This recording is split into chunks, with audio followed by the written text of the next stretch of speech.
Assalamualaikum warahmatullahi wabarakatuh. Perkenalkan, nama saya Muhammad Ali Akbar Busiri. Saya mahasiswa YN Pontianak, Kalimantan Barat, program studi Pendidikan Agama Islam, Fakultas Tarbiyah dan Ilmu Keguruan dengan NIM 123010772 kelas 6C. Di video saya yang pertama ini, saya akan membuat video yang bertujuan untuk memenuhi tugas yang diampuh oleh ibu dosen kita, yaitu Ibu Dr. Misda SAG MPD, mata kuliah praktek bisnis pendidikan. Nah, di sini saya itu akan membahas beberapa poin. Yang pertama itu jelaskan urgensi pemasaran yang efektif dalam bisnis pendidikan dan memberikan contoh dengan memanfaatkan teknologi informasi. Terus poin yang kedua, jelaskan satu peluang bisnis pendidikan. Yang ketiga, menjelaskan tantangan peluang bisnis pendidikan yang ada pada wilayah yang memiliki keterbatasan SDM dan SDA, dan memberikan strategi yang tepat untuk menghadapi tantangan tersebut. Nah, kita masuk pada poinnya. Gimana sih caranya bisnis pendidikan itu bisa bertahan dan laku di zaman sekarang? Nah, sebelum kita masuk ke strateginya, kita samakan frekuensi kita dulu nih. Apa sih sebenarnya pemasaran pendidikan itu? Nah, kalau kita dengar kata pemasaran atau marketing, isi kepala kita tuh pasti langsung mikirnya, oh, ini pasti jualan produk, nawarin barang, atau sebar brosur di pinggir jalan.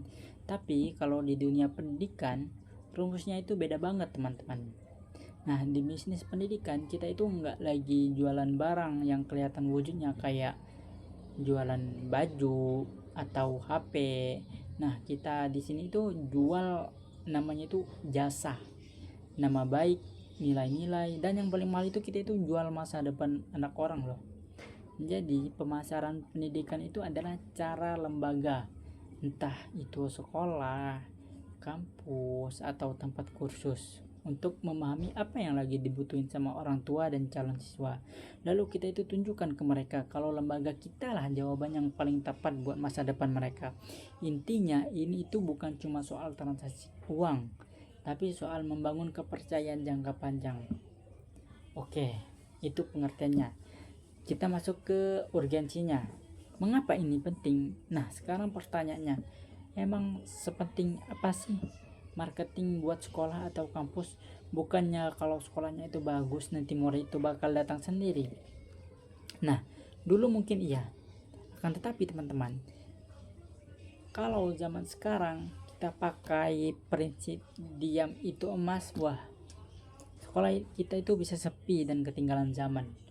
Ada beberapa alasan kenapa pemasaran yang efektif itu penting, wajib hukumnya. Ya, pertama itu saingannya itu udah banyak banget, teman-teman. Coba lihat di sekitar kita, sekolah swasta yang makin menjamur, bimbel online makin canggih, belum lagi ada bootcamp yang singkat itu yang nawarin langsung kerja. Biasanya tuh ada kan brosur yang nawarin belajar singkat langsung kerja. Kita nggak pintar pamer kelebihan sekolah kita ini. Kalau kita nggak pintar pamer, kelebihan sekolah kita ini bakalan tenggelam di tengah kompetensi ini. Lalu yang kedua itu karakter orang tua dan siswa zaman sekarang itu udah berubah. Orang tua zaman sekarang itu kalau mau nyari sekolah buat anaknya, mereka itu nggak langsung datang ke lokasi. Mereka itu pasti bakal kepo dulu lewat internet. Mereka bakal cek Instagramnya, lihat ulasan di Google, sampai ngecek prestasi alumninya lewat HP. Kalau digital branding kita itu jelek, kita itu udah langsung bakalan dieliminasi dari daftar pilihan mereka sebelum mereka itu sempat datang ke sekolah. Sebelum mereka itu datang ke gerbang sekolah kita, mereka itu udah langsung tidak tertarik.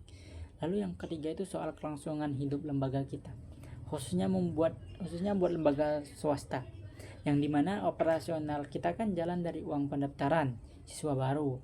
Nah, pemasaran yang efektif itu ibarat nafas kita yang memastikan setiap tahunnya selalu ada murid baru yang masuk, sehingga sekolah itu bisa terus beroperasi, bisa bayar gaji guru dengan layak, dan fasilitasnya itu bisa terus jamret. Nah, jika kita itu tidak melakukan pemasaran yang efektif, maka operasional pemasukan uang kita itu tidak akan masuk di sekolah swasta tersebut. Maka ini akan menyebabkan sekolah swasta itu akan berhenti beroperasi. Oke, sekarang kita masuk ke poin yang kedua, yaitu masuk ke poin peluang bisnis. Nah, baik. Sekarang kita masuk ke bagian yang paling menarik nih. Peluang bisnis apa sih yang paling menjanjikan untuk dieksekusi di dunia pendidikan saat ini yang penuh dengan persaingan? Oke. Kalau misalnya saya punya modal nih dan kesempatan saya sekarang itu, bisnis yang akan saya pilih dan saya bangun itu adalah platform edukasi berbasis teknologi, yang dimana ini fokus pada kursus keterampilan praktik dan pendampingan belajar digital. Nah, sederhananya itu kita itu enggak bikin sekolah formal yang butuh gedung, melainkan kita itu bikin sekolah masa depan yang dimana di dalam smartphone atau laptop tuh bisa diakses. Isinya itu ada video pembelajaran yang menarik, kelas interaktif, nah lewat live streaming, dan banyak soal digital yang bisa diakses kapan saja. Nah, pasti muncul pertanyaan di benak kita semua nih, di benak teman-teman semua nih, kenapa harus bisnis ini, kenapa nggak bikin sekolah swasta konvensional atau bimbel fisik aja? Nah, ada beberapa alasan yang kuat mengapa saya memilih ini. Karena peluang ini itu punya masa depan yang sangat cerah. Alasan yang pertama itu, bisnis ini bisa membuat batas yang sangat luar biasa. Mengapa? Kalau kita bikin bimbel misalnya di bimbel fisik di kota A, nah yang bisa belajar itu cuma anak-anak yang tinggal di sekitar kota A saja. Tapi dengan platform digital, anak yang tinggal di kota besar sampai anak yang ada di pelosok pulau seberang itu bisa belajar dari guru yang sama di waktu yang sama juga. Nah, jadi kita itu bisa punya jutaan siswa tanpa perlu pusing mikirin kapasitas ruangan kelas. Terus alasan yang kedua itu jauh lebih efisien dan lebih hemat lagi.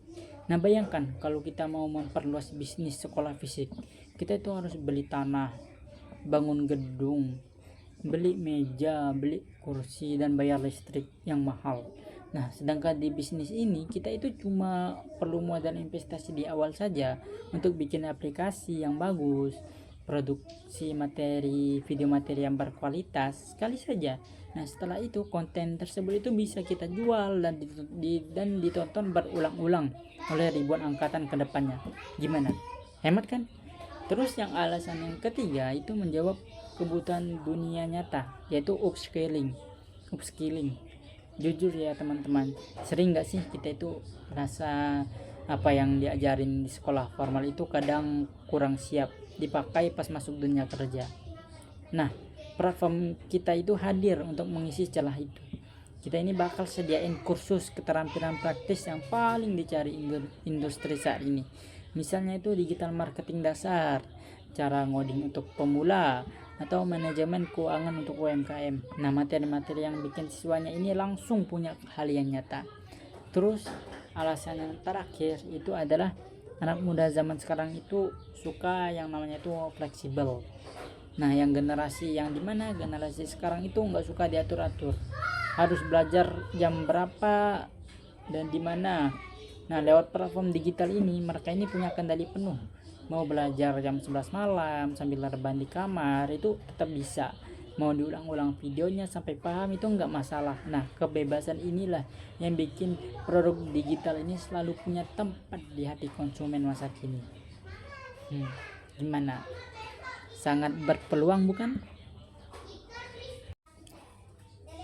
Nah, setelah tadi kita sudah membahas tentang dua poin tadi, kita akan masuk pada soal yang ketiga. Gimana teman-teman, setelah tadi kita melihat betapa kerennya potensi yang dimiliki oleh platform digital ini. Nah, terus pada soal yang ketiga ini, gimana kalau misal bisnis pendidikan ini mau kita bawa ke daerah yang punya keterbatasan, daerah yang SDA-nya itu terbatas. Misalnya daerah gersang, terpencil, susah sinyal. Terus SDM-nya juga terbatas, yang artinya tingkat literasi digitalnya itu masih rendah dan susah banget buat nyari guru yang ahli di sana. Nah, jujur ya, ini itu tantangan yang berat pokoknya tuh berat banget. Pertama tuh ada 3 tembok yang besar yang bakal kita hadapi. Yang pertama itu masalah sinyal dan gadget HP. Kita mau jualan kelas online, tapi di daerah itu sinyalnya itu kadang ada, kadang tidak ada, timbul tenggelam lah. Belum lagi kalau sering mati lampu, dan di sana tuh tidak semua orang, tidak semua anak itu punya HP atau laptop. Terus yang kedua itu gagapnya teknologi. Jangankan mau disuruh belajar kawan-kawan, belajar mandiri lewat aplikasi, membuka aplikasi aja itu mungkin mereka itu masih bingung. Motivasi belajar mandirinya juga di sana itu, di daerah terpencilnya itu biasanya itu juga masih minim. Terus yang ketiga, di sana itu krisis guru yang berkualitas. Kita itu butuh mentor lokal di sana itu buat bantuan operasional. Tapi nyari lulusan sarjana atau orang yang ahli di bidang teknologi di daerah tersebut itu susahnya ya Allah minta ampun. Pasti susah banget itu nyari lulusan sarjana di daerah sana. Terus kita itu masuk ke poin strategi dan solusinya. Lalu apakah kita itu akan menyerah dan meninggalkan daerah tersebut? Oh tentu tidak lah teman-teman. Disinilah mental pebisnis kita itu diuji. Strateginya itu adalah kita itu nggak bisa murni 100% digital. Akan tetapi kita itu harus pakai konsep digital yang artinya itu physical plus digital, yaitu gabungan antara teknologi digital dan sentuhan fisik di lapangan.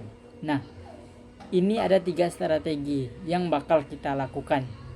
Yang pertama itu pakai fitur download dan akses offline saat masalah sinyalnya itu nggak ada. Jadi kita itu nggak boleh maksa mereka buat live streaming seharian yang bakal ngabisin kuota dan butuh sinyal kencang. Nah kan kalau live streaming itu kan pasti butuh sinyalnya itu yang laju. Kalau nggak laju tuh, kalau lelen nggak bakalan bisa. Terus aksinya di aplikasi kita itu buat fitur download. Jadi pas siswa lagi pergi ke pusat kota atau area yang ada sinyalnya, mereka itu bisa unduh, bisa download semua video, materi, dan soal-soal tugasnya. Jadi pas balik ke rumah, pas pulang ke rumah, meskipun sinyalnya hilang, mereka itu tetap bisa belajar dengan lancar secara offline. Karena itu sudah di-download materinya. Terus yang kedua, strategi numpang guru pintar. Apa itu? Jadi karena di sana itu susah nyari guru yang memang ahli. Jadi kita itu akali dengan membagi tugas pengajar menjadi 2 peran. Apa itu maksudnya? Jadi gini.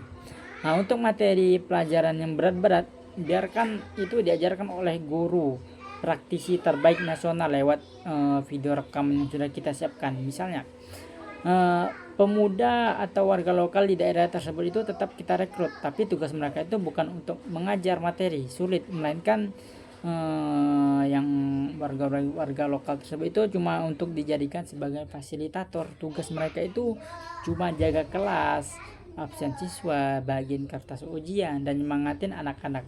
Nah, strategi ini itu bisa bikin kita itu tetap bisa berdayain warga lokal tanpa menurunkan kualitas pelajaran kita.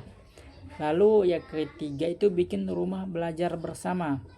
Misalnya itu kalau anak-anak di sana itu nggak punya HP atau rumahnya itu belum masuk listrik, kita itu jangan jualan ke individu, tapi kita itu dekati komunitasnya. Pasti di daerah sana, walaupun daerah terkecil itu ada komunitasnya. Nah, jadi kita itu kerjasama dengan desa, tokoh-tokoh agama di desa tersebut atau relawan setempat untuk bikin satu ruangan kecil sebagai learning hub di sana. Nah, kita itu modalin satu komputer atau proyektor, dan kalau perlu kita itu pasang panel surya kalau ada yang kecil, atau enggak genset. Jadi anak-anak itu tinggal datang aja ke sana, lalu mereka itu nonton materi pelajarannya itu bareng-bareng lewat layar besar. Jadi keterbatasan fasilitas itu justru kita ubah menjadi momen belajar yang seru buat mereka. Oke, mungkin hanya sekian yang dapat saya sampaikan, kurang dan lebihnya saya mohon maaf. Kalau ada salah mohon dikomentari, mohon dikritisi, mohon dikritik. Mohon masukan dan sarannya. Kurang dan lebihnya saya mohon maaf. Wassalamualaikum warahmatullahi wabarakatuh.